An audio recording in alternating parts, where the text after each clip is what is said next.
Tem obra da Ponte Salvador de Itaparica ou é tudo discurso político? Minha gente, fui ontem no canteiro da Ponte Salvador de Itaparica, um dos canteiros, e são 3 canteiros. Trago tudo aqui pra vocês do que eu pude perceber por lá. Mas antes de mais nada, eu sou João Tran, você me conhece. Se você não me conhece, seja muito bem-vindo.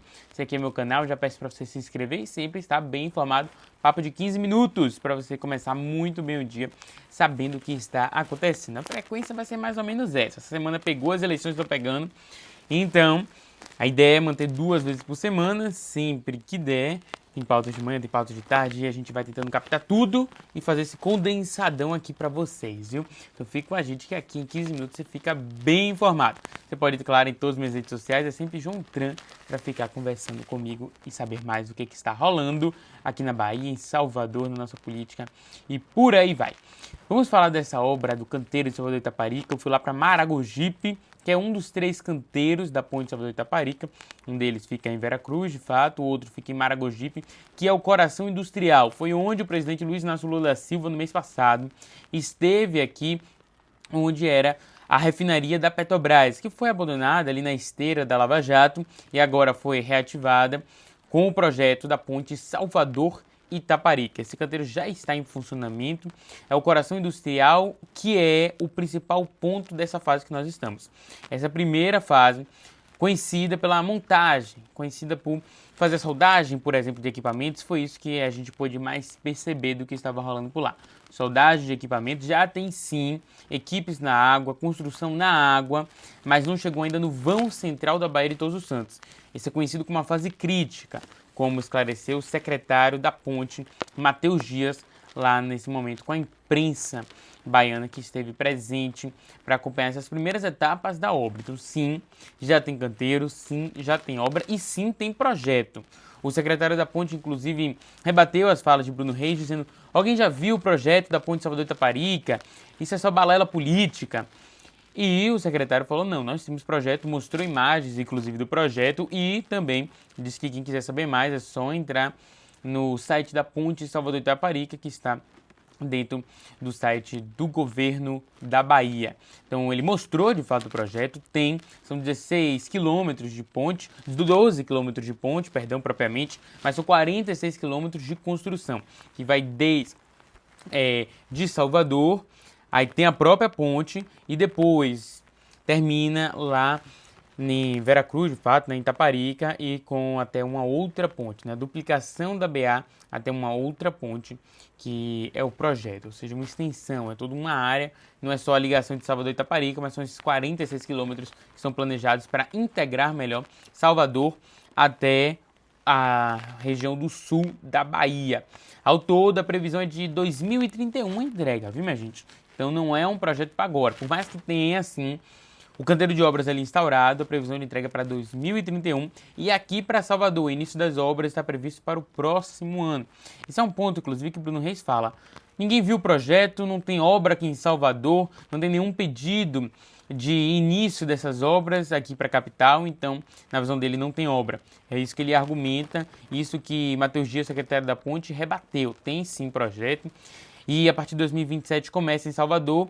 E neste fim de ano deve ser feito o pedido, o alvará, para utilizar ali a região da Jequitaia para instaurar o canteiro de obras por ali. No mesmo lugar onde já foi a sede da UNEB também, onde já teve, inclusive, também um prédio da Petrobras ali na Jequitaia. Então é nesse espaço que vai ser instaurado o canteiro aqui em Salvador.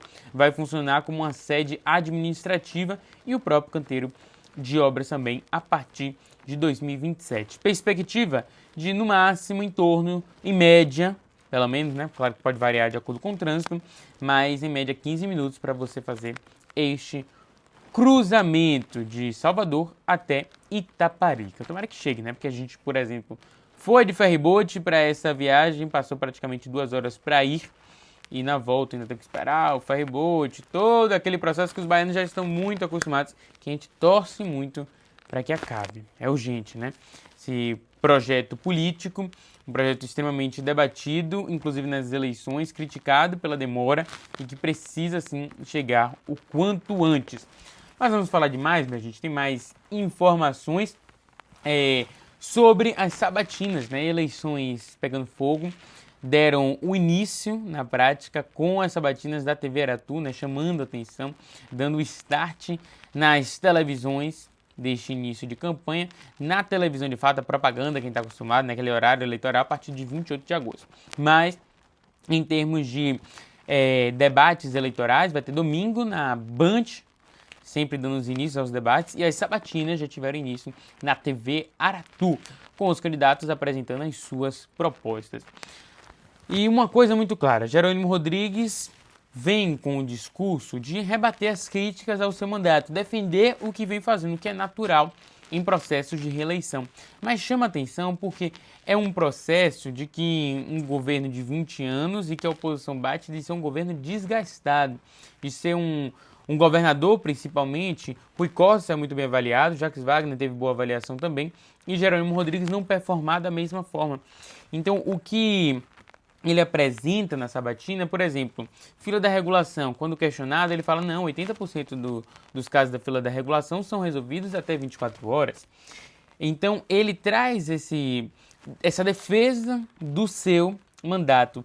O que faz falta em um discurso político, pelo menos na minha percepção, para adquirir aquele eleitor de centro, aquele eleitor que está sim desgostoso da gestão de Jerônimo Rodrigues, mas que não se identifica, por exemplo, com o lado da oposição. Então, o que um discurso de proatividade poderia indicar? Olha, nós estamos há 20 anos aqui, começamos com um processo tal. A fila da regulação tem os seus gargalos, apesar da gente ter 80% de resolução dos casos em até 24 horas, mas percebi isso ao longo dos meus 4 anos e quero mobilizar com tais coisas. Vem questões como essa, mas isso não é uma crítica propriamente ao governador Jerônimo Rodrigues, porque a nossa política como um todo está embasada nisso, ou isso ou aquilo. Os dois lados apresentam o que é que vai ser feito. É uma política combativa, uma política pobre, isso a nível nacional, isso a nível municipal também, estadual, na verdade, né, que nós estamos nas eleições estaduais. Do lado de Assemineto, ele fez críticas ao governador Jerônimo Rodrigues, fez uma frase que eu entendi como muito assertiva ao declarar que errou quando fez sua autodeclaração nas últimas eleições enquanto pardo e disse que vai investir em letramento racial nas escolas. Então é um posicionamento que mostra, pô, errei e quero fazer tal coisa e mudei nessas eleições, algo que de correção de rumos que a Assemineto vem fazendo muito bem nesse novo processo eleitoral, mas uma correção de rumos que ele não fez nessa sabatina e que ele não vem fazendo nessa campanha é de mostrar que, assim como na última eleição, a nacionalização foi muito importante. Nessa eleição, aqui na Bahia, o fator nacional continua sendo muito relevante. O nome de Lula continua sendo muito preponderante. Seguindo, minha gente, nós também tivemos, claro, o caso Banco Master sendo uma repercussão constante, na sabatina inclusive, e dos dois lados. E esse ponto mostra muito que os dois estão calejados, em termos de discurso, do que falar, e que todos os lados estão envolvidos na história. Jerônimo Rodrigues afirma de que, apesar de que teve investigação contra o seu secretário de Meio Ambiente, Eduardo Sodré, relacionado ao caso do Banco Master, não teve nenhuma implicação jurídica que caminhou, então não tem por que tirar o seu secretário, não tem nada que vá impedir sua atuação no termo de meio ambiente, por aí vai, que é a pasta dele.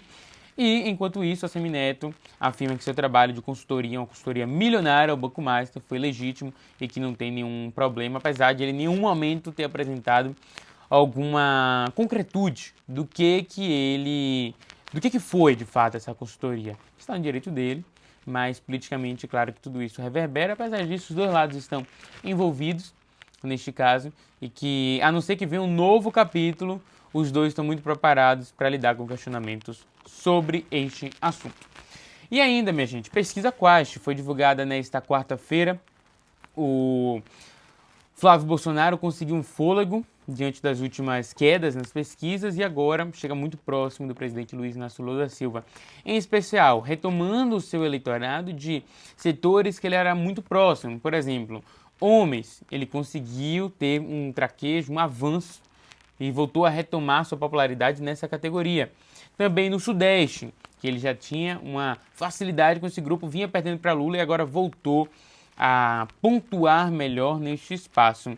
Por outro lado, o presidente Luiz Inácio Lula da Silva não saiu à frente, não deixou de estar à frente nessa nova pesquisa, porque continuou pontuando bem no Nordeste e avançou, inclusive, e também o setor evangélico. O presidente Luiz Inácio Lula da Silva tem conseguido pontuar nesse setor, fator diferente das outras eleições, é um grupo tradicional de Flávio Bolsonaro, mas que nesta campanha está acompanhando menos o bolsonarismo do que em outras. Inclusive, a gente já comentou aqui no nosso Papo de 15, o presidente Luiz Inácio Lula da Silva utiliza um jingle muito no tom gospel, então faz esses acenos. Janjo da Silva já fez eventos, inclusive aqui em Salvador, com esse eleitorado, então tem este fator que tem sido positivo, que Lula tem conseguido pontuar mais do que nas outras eleições. Claro que é um eleitor que, fora dessa polarização, tem tido uma volatilidade muito grande. Então, uma pesquisa está com Lula, outra pesquisa está com Bolsonaro, outra pesquisa está com os demais candidatos. Então, fato a fato, eles vão alterando ali em torno daquele 30% do eleitorado e que vai, sim, alterando esse cenário de campanha. Agora, Flávio Bolsonaro conseguiu uma recuperação, anunciou seu vice também,